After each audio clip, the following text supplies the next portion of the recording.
Buenos días chicos, bienvenidos a este episodio. Hoy vamos a hablar sobre uno de los experimentos más polémicos y recordados de la psicología, el experimento del pequeño Albert, realizado por John Watson, considerado el padre del conductismo. Hablaremos de quién era él, en qué consistió en este experimento, qué implicaciones tuvo para la psicología y también de las críticas éticas que surgieron. Ay Mafe, tú que eres la experta, cuéntanos, ¿quién fue Iván Pablo? Bueno, les comento. Iván Pablo fue un filósofo ruso que descubrió el condicionamiento clásico estudiando la digestión de los perros. Pablo notaba que los perros salivaban no solo cuando comían, sino también al ver al cuidador o escuchar sus pasos. Esto lo llevó él a preguntarse, ¿se puede aprender a responder a un estímulo que originalmente no provoca nada? Así Pablo demostró que un estímulo neutro, la campana que se utilizaba, puede aprender sin provocar una respuesta. Los perros que hacían salivar al asociarse con otro estímulo de comida. Y bueno, lo que tengo entendido es que todo esto lo continuó un tal John Watson. Ay, sí, yo conozco a John Watson. Watson nació en 1878 en Carolina del Sur. Psicólogo estadounidense, pionero de conductismo, corriente que afirmaba que la psicología debía estudiar solo la conducta observable y no los procesos internos de la mente. Su famosa frase fue: "Dadme una docena de niños sanos y bien formados, y yo me comprometo a convertir a cualquiera de ellos en lo que yo quiera: médico, abogado, artista o ladrón". Para Watson, el ambiente y las experiencias eran más determinantes que la herencia biológica. Busca demostrar que las emociones aparentes naturales, como el miedo, podían ser aprendidas. Ay chicos, pero yo la verdad no estoy entendiendo. O sea, el experimento del pequeño Albert, ¿en qué consistió? Ok, sobre el experimento.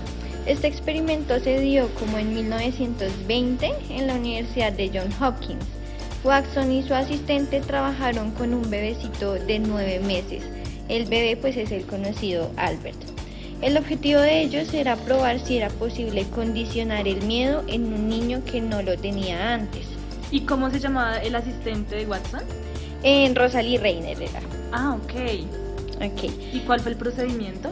Bueno, pues primero expusieron al niño, a Albert, a varios estímulos. Era un conejo, una rata blanca, un perro, una máscara, y pues el niño no mostraba miedo, era normal para él. Después, cada vez que el niño tocaba una rata blanca, hacían sonar un ruido fuerte golpeando una barra de acero detrás de él, lo asustaban. El niño comenzó a llorar, pues obviamente, y mostrar angustia, no por el ruido, sino por la asociación con la rata. Entonces, pues ya al final Albert desarrolló miedo no solo a la rata, sino también a otros objetos similares, los conejos, los abrigos de piel, incluso hasta la máscara con barba. Entonces, pues en todo esto concluyó que se había logrado un condicionamiento clásico similar al de Pavlov con sus perros. Pero es que también hay que entender que ¿quién no se asusta con una rata blanca? No, pues la verdad el niño, pues como se mostraba al principio, no le daba miedo a la rata, pues porque no tenía asociado pues que la rata da miedo, como lo tenemos la mayoría de los adultos. Sin embargo, pues al escuchar el ruido, él asoció el ver la rata con el sentimiento de miedo. Pero hay diferentes formas de demostrar el miedo, como cuáles puede ser. Pues él lo demostraba llorando, asustándose. Porque digamos en las personas adultas también se puede ver que se montan a una silla, empiezan a gritar, se pueden desmayar también del miedo. Sí, claro, esto se debe pues ya a los estímulos nerviosos de cada persona. Ay Juan, como a ti. Tú me dijiste que te daba el miedo el mar, ¿verdad? ¿Por qué es? Cuéntanos. Sí, mira, fíjate que tengo entendido que yo de pronto le tengo miedo al mar más que nada porque en un momento de mi vida, pues una medusa me picó y creo que desde ese momento empecé a asociar el mar como algo malo y me da miedo. ¿En serio? O sea que si digamos vas a bucear y ves una medusa, ¿qué pasa? ¿Te da miedo o simplemente el hecho de que te da miedo el mar, te da miedo la medusa? ¿O solo la medusa? ¿O solo el mar? Más bien creo que asocié no la medusa con ese miedo, sino el mar en sí mismo. Todo en general. Ok. ¿Y tú, Mafe? ¿A qué le tienes miedo? Bueno, yo le tengo fobia a los rayos. Una vez tuve una experiencia que estaba en casa de mi abuela Entonces estaba lloviendo súper duro y empezaron a caer muchísimos relámpagos. ¿Cuántos años tenías ahí? Tenía como 6 años. Uy, estaba súper pequeña. Sí, todavía. Entonces, bueno, empezaron a caer muchos relámpagos y siento que asocié mucho los rayos con el miedo. Entonces, desde que siempre llueve o caen relámpagos, me causa como mucha fobia. Ay, nena, pero tú me habías contado que me ibas a decir de qué te daba miedo. Cuéntame. Bueno, a mí me da mucho miedo la oscuridad. Resulta y pasa que yo vengo de un pueblo, entonces en ese pueblo siempre se iba la luz. Entonces siempre que se iba la luz, esto me escondía debajo de la cama, detrás de las puertas. La verdad me daba muchísimo miedo y empezaba como a tener en esa forma, a buscar a alguien en ese momento. Ok, sí, te entiendo. Sí me pasó de pequeña también. ¿Y tú? Bueno, pues yo me acuerdo que a mí antes no me daban miedo los bichos, pero desde que me salió una cucaracha en mi comida, Ay, les tengo no. pavor a esos animales. No, te entiendo.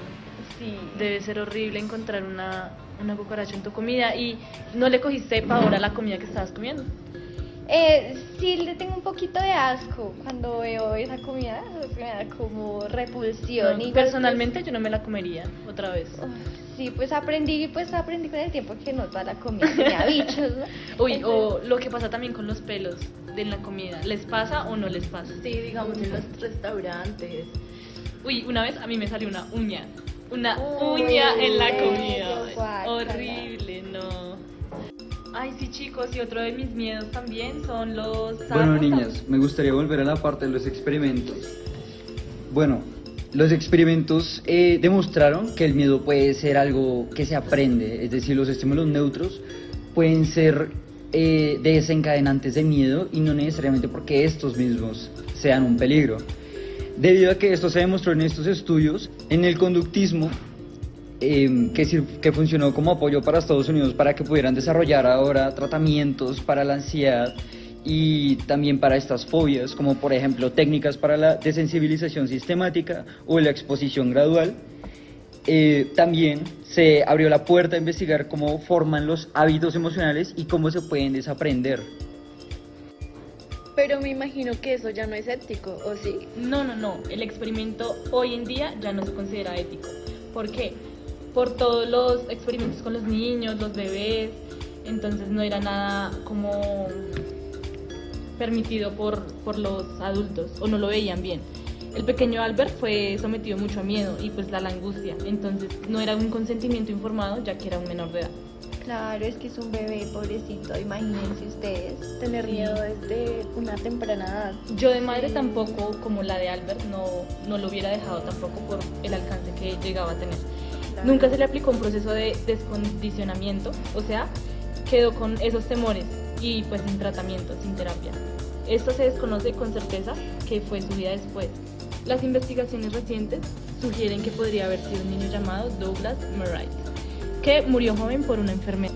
Y la falta de ética en estos tiempos fue una clave para que en el tiempo se establecieran códigos de ética en la investigación psicológica. Sí, esto ayuda a crear códigos de ética internacionales como el Código de Nuremberg, la Declaración de Helsinki y las normas de la APA, que pues prohíben éticas dañinas para el ser humano. Para finalizar, el experimento de Albert marcó un antes y un después en la historia. Por un lado mostró la fuerza del aprendizaje y la formación de las emociones, pero al mismo tiempo dejó claro la necesidad de los límites para proteger a quienes participan en investigaciones. Hoy Watson es recordado como pionero del conductismo, pero también como un ejemplo como la ciencia debe avanzar sin perder de vista a la humanidad. O sea que ya sabemos qué pasó con todo este experimento y lo hicimos entender. Gracias por escuchar este podcast que es relacionado con el experimento del pequeño Albert y la importancia de la psicología.